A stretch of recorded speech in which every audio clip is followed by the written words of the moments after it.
never saw it as anything other than a character study. And maybe Clint and I were blind to that, but when you're dealing with a real human being and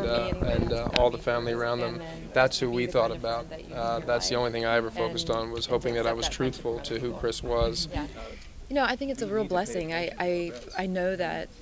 I have a lot of friends and people who have lost people they loved, and they don't get that chance to share them with the rest of the world. And, you know, the things that were important to Chris, serving others, that legacy living on is a real blessing, and it's a testament to how he lived his life, that it inspired enough people who really knew him, and then enough people who are getting to know him through the book and the movie, that they want to jump on board and help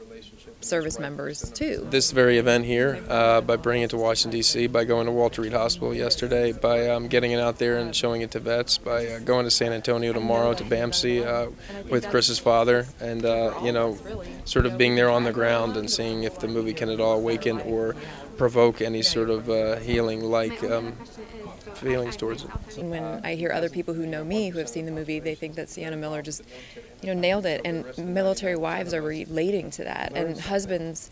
have told me that they're understanding their wife better. They've had the same conversations, but being one step removed and watching the movie, they're getting a different perspective and they're understanding their spouse better. I think that's a huge blessing. Not something we intended, but just a natural